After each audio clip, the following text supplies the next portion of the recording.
What's going on, everybody? So in today's video I wanted to talk about dissolving boundaries and whether or not that's ultimately a good thing. And before I go on, like I've said many times on this channel, and what I will continue to say, is that we like to transcend dialectics, you know what I mean? Go beyond this dualistic either or paradigm, because like most things in life, there is a magnificent, nuanced interaction between the two poles. And when it comes to dissolving boundaries, I would say that it's probably the most accurate description of psychedelics, and that is that they're boundary dissolvers, right? They kind of peel back the layers and they allow you access to other modes of reality. And whether or not you believe that in the spiritual sense, or even just a psychological sense, I mean, it does dissolve boundaries between the conscious and the unconscious. This has been scientifically proven at this point, at least according to our current understanding of it. I've kind of been through both extreme polarities of the benefit and also the drawback of dissolving boundaries, because for a long time I thought that this was ultimately a good thing, right? You want to dissolve the boundary between object and subject and realize that everything is one and connected, and that there is no fundamental difference between us and other, and we're all connected. Therefore, dissolving your boundaries will help you realize this and help you become more of a loving person, right? With less ego and pride and all this kind of stuff. I mean, you hear it in psychedelic terminology, ego death, right? You're killing your ego, which is and ego is a term in New Age spirituality which is usually referred to the negative parts of your personality, right? Because if you show love, compassion, empathy, and all these other human traits, that's not ego, that's your higher self. But if you're being selfish, aggressive, prideful, these are all the negative parts of your personality. Therefore, it's ego. And so, while many of us try to transcend duality, a lot of us end up getting stuck in dualism. Again, this either or. It's either you've got to dissolve everything, everything is one, or you're just you're in a meat bag, I guess, with this individual consciousness. And from what I understand at this stage of my journey is that it's a bit of both, and there's a nuanced interaction. You guys know about Hermeticism, right? Like the 7 Hermetic principles. I'm sure you've heard of the phrase, as above, so below, which relates to the law of correspondence, and that basically means that there are universal patterns that manifest itself on all scales of reality. And so I want to use an example of planting a garden.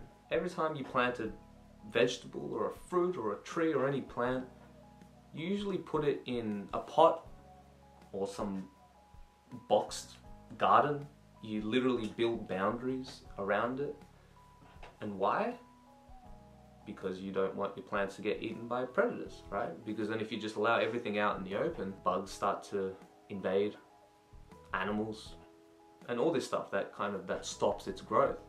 And so there's a balance point where you need to recognize that there are other beings, life organisms, whatever you want to call it, that is going to stop your plant from growing. And so when you look at this example, dissolving boundaries isn't necessarily the be-all, end-all, because if you were to take that to its extreme and not have any sort of boundary for your plant to grow, then again, it's just going to get destroyed by nature, basically.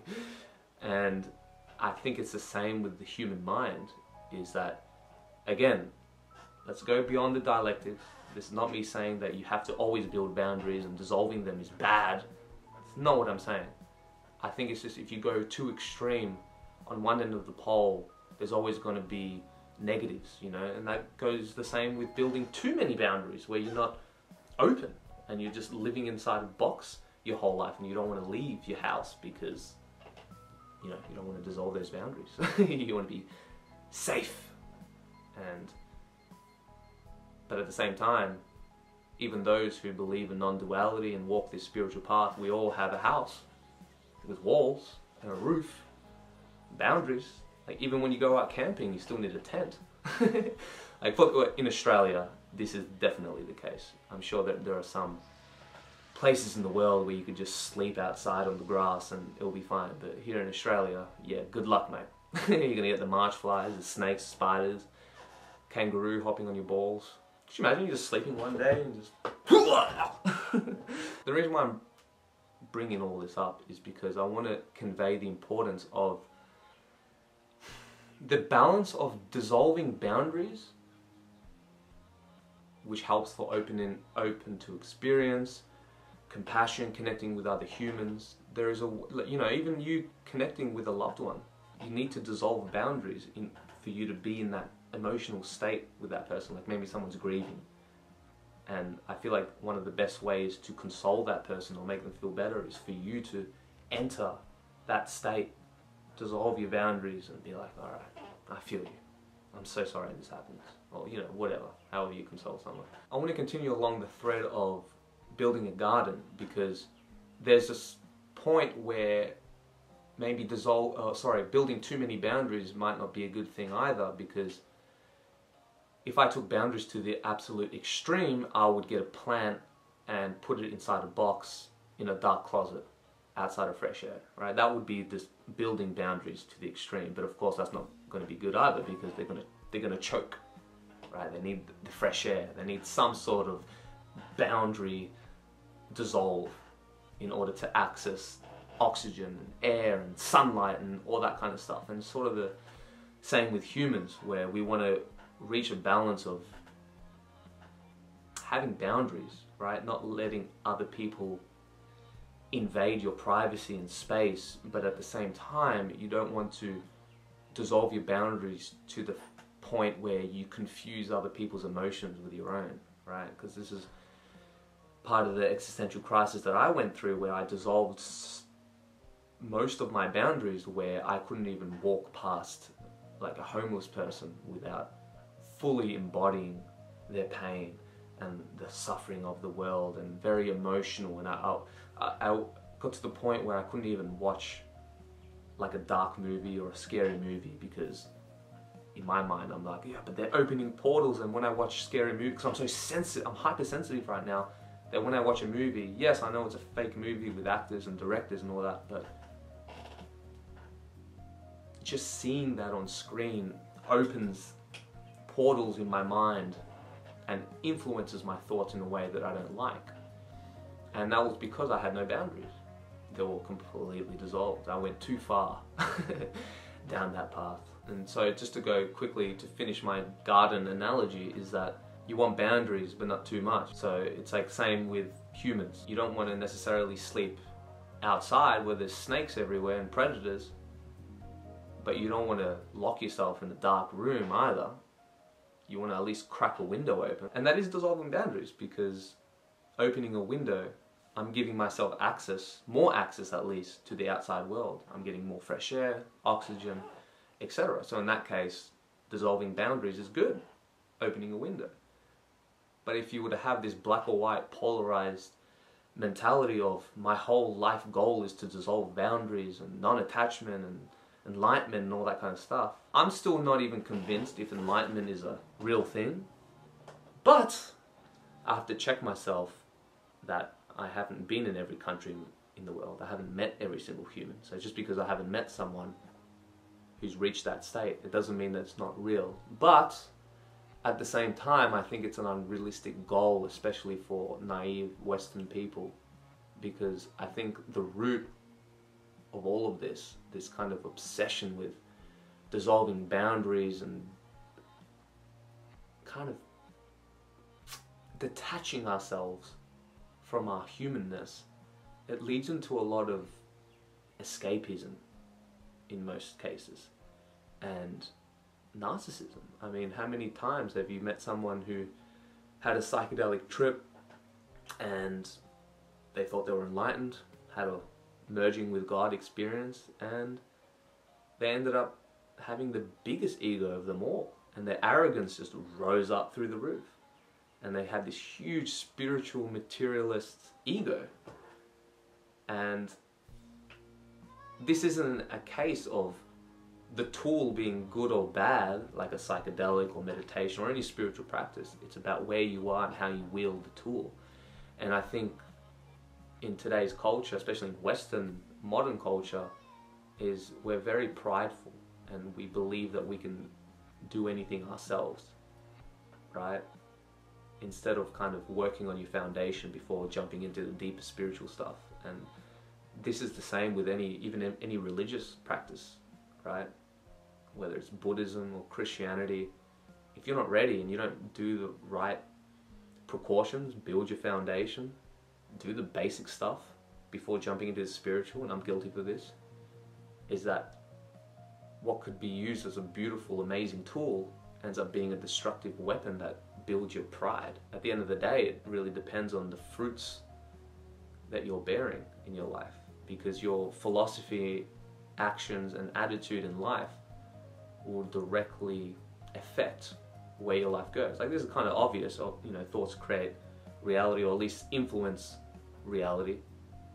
And so that's where everything starts. That's like your foundation, and through thoughts comes belief, through belief comes action. And so I'm not sure if dissolving boundaries, especially in the spiritual realm, is always a good thing. And again, this is all contextual because it depends on the person. Maybe you have someone who's super closed off and just, I don't know, maybe like their heart's just too closed or something, and they don't allow themselves to have another experience, and they just live inside their box and they never leave it. And sometimes that's not even necessarily a bad thing. It's just, the question that I would follow up is it working for you? Right? Because maybe sometimes some people do that all over the world. Tribes people, you know, who live with their families their whole life, and then they have kids, and their kids have kids, and they never leave the community, but in many cases they're still happy. So it depends, but obviously sometimes your soul yearns for something else, and staying inside your little boundaries is just going to end up suffocating you. You know, that's probably a similar case to me, but I've also had to balance out not trying to escape too much, because I think I've used spirituality as a crutch, or maybe some sort of special status that I have this wisdom that not everyone has, or something like that, to go back on the predators with growing your plants. If you truly believe that everything is one, and you believe in Hermeticism and these laws, as above so below, then logically speaking, if you want to be consistent, you have to believe that the fact that there are predators in the human plane, in the plant world, in bio, you can go into its side, our immune system, mate, it's a bloody war zone. And you need to build boundaries, right? That's what we have our skin and bodies for. Like, everything has its unique role, and it needs to stay in that role, understand what it's there to do, but also how to interact with everything else. So it isn't black or white as, oh, the heart is, everything is one, therefore the heart is the same as my fingernail. But as you could imagine, things will go pretty chaotic if you treated your heart exactly the same as you did with your fingernail, even though they're connected for sure. I mean, you could look at scientifically, they're all made from atoms, so it's one and the same, but there's a clear hierarchy of importance, because with a fingernail, I could chop off my fingernail and I'll be fine, I'm still going to be me. But if you cut out my heart, I'm not going to be able to breathe or speak to tell the tale. And so this is an important distinction, because it kind of reconciles the one and the many. So it's not that everything is one and the same, therefore we have to dissolve everything, but we're all connected. But connected to something doesn't mean that it's one and the same as the thing that you're connected to. And so with the spiritual realm, I believe that there are predators out there. I mean, even if you look at depression or destructive thoughts, I mean, wouldn't you call that a somewhat of a predator, some sort of a virus that you want to build boundaries so it won't pierce through your soul and then take over? Because depression can be like that, and it can start very small. It can start with just simple thoughts, like self-loathing thoughts, like, oh, I'm never going to get better, or oh, I don't deserve this, or oh, I'm depressed, or I'm whatever, you know, whatever negative thoughts that you say to yourself. But you get to a point in life where you realize that, yes, you need to dissolve boundaries in certain ways, but then in other ways, you actually need to reinforce those boundaries. Otherwise, things are going to get in. And I'm just talking about the thought realm. We'll talk about the plant world, animal world, we already know. Immune system, biology. So the question that I would ask is, why would it be any different in the spiritual realm? Sure, it could manifest itself different. Like they might work under different laws, I suppose, but there's still universal patterns that glue all of this together. And so if I can recognize that there are predatory thoughts that can enter your mind, and if you believe in the spiritual realm, why wouldn't that be the case? And so when you dissolve your boundaries and accept everything as part of yourself, and there is some, again, the whole black and white thing, there is a nuance to that where it can be good, of not resisting and, you know, shadow integration and making it part of yourself. But do you really want to take that to its most extreme point? I don't know much, but what I do know is that humans are very flawed, complex creatures. And it doesn't matter how much of a spiritual experience that we have, it can end up building our ego and our identification to the point where we get so obsessed with collapsing that subject-object duality and go deep into these spiritual realms and want to dissolve everything. It can be very disastrous if you don't know what you're doing. And I think a lot of us don't. And that's where the pride comes in. We think we know what we're doing. We think that, hey, I'm happy, life is going great, therefore I'm going to continue on this path. But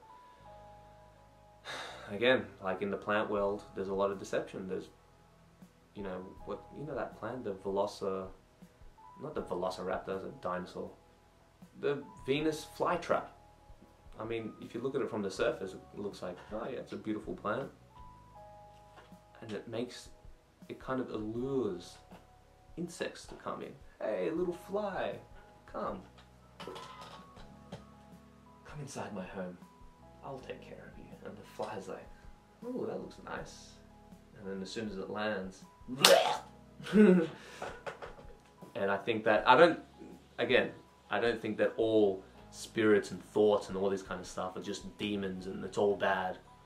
I think it's a mix of everything, really. I'm sure there are some benevolent beings, malevolent beings. There are beings that seem malevolent but actually really good. It's like that archetype in the movie where it's like a big, grumpy, scary looking bear, but deep inside he's like a sweetheart. So that could be the case, and it could be opposite as well, like a being that looks like an angel, full of light and love and peace, but deep down they're a predator, pretending. And that happens in the human realm all the time with gurus and spiritual teachers, and they kind of project themselves to be these enlightened beings full of compassion and have mastered themselves, and then you hear the scandal of them sexually molesting people, you know. And I know I'm just being a broken record here, but I have to make it very clear that I'm not saying therefore all gurus are bad, or all spirits are bad, or all this, all that. Again, we live in a very either-or dialectic world. But there's nuance, and there's a complex interaction with the two. And so there's sort of a balance point which we must reach. As far as I understand, again, you can take my word for it or not, it doesn't matter.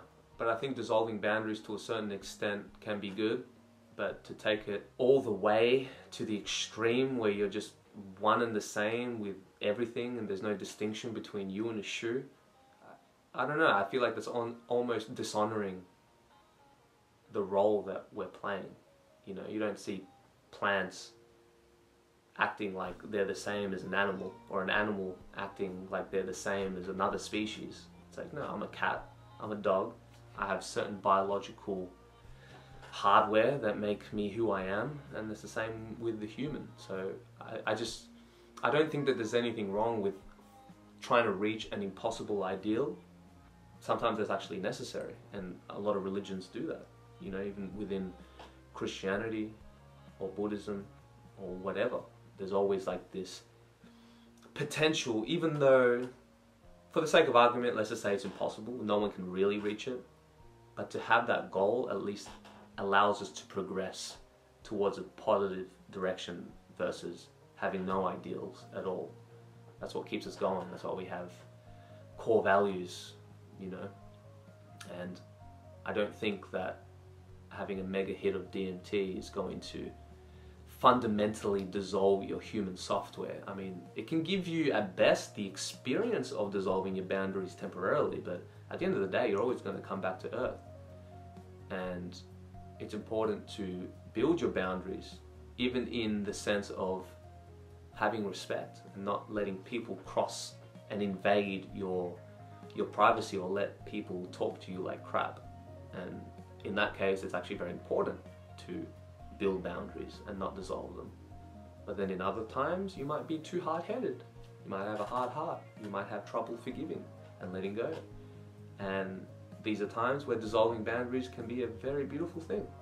You know, it can give you that direct experience of empathy. And because sometimes, like, humans are logical, but we're also irrational in that we have our beliefs about the structure of reality, but we're also impulsive and reactive. I'm sure you can think of 100 examples of your own life where you believed something rationally in your mind. You're like, yes, I consciously believe this is what I must do, but your impulse took you somewhere else. And so in this case, it's important to build boundaries and to distinguish what's your primal instincts and impulse, and what's coming from your conscience or your soul or your higher self or your superego, what Freud called it.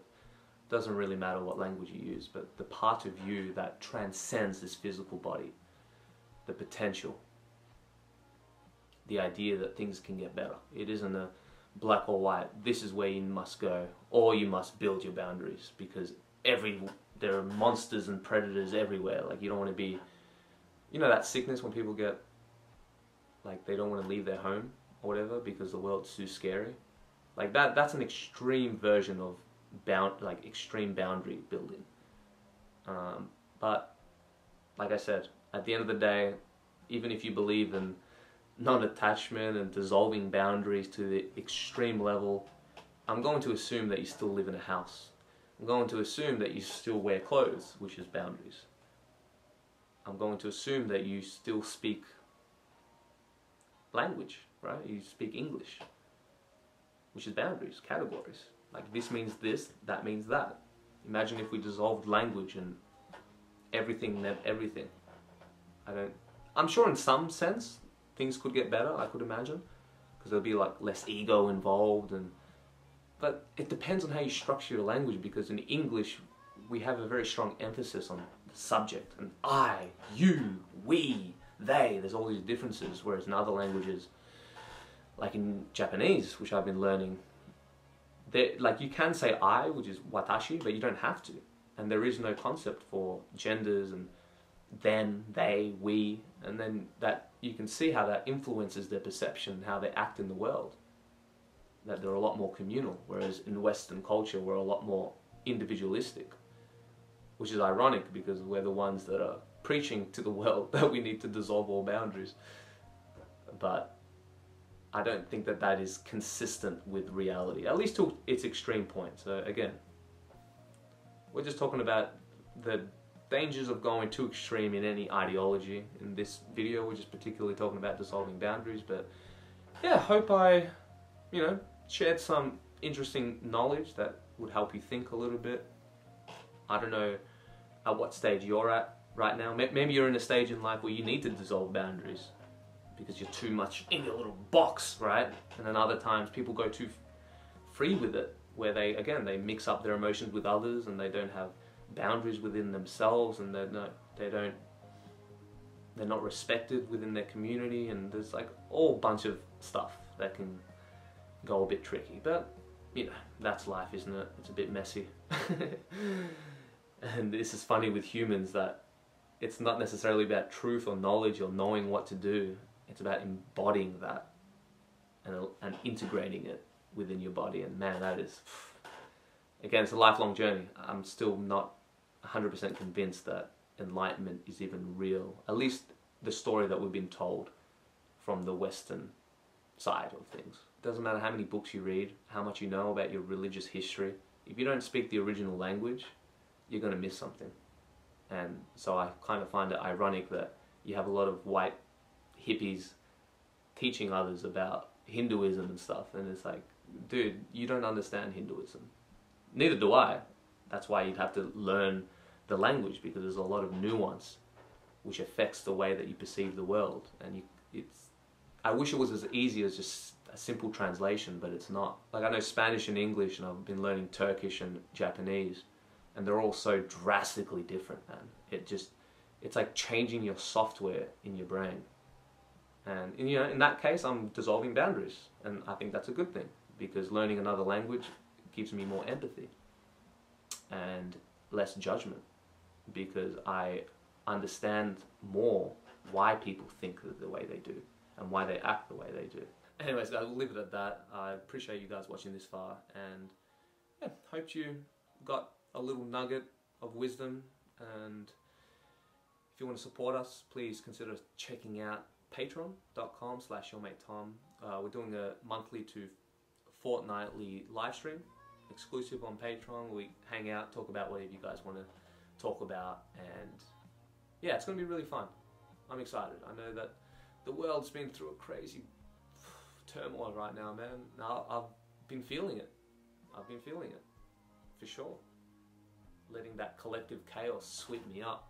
And again, these are the times where you need to build boundaries, right? In certain contexts.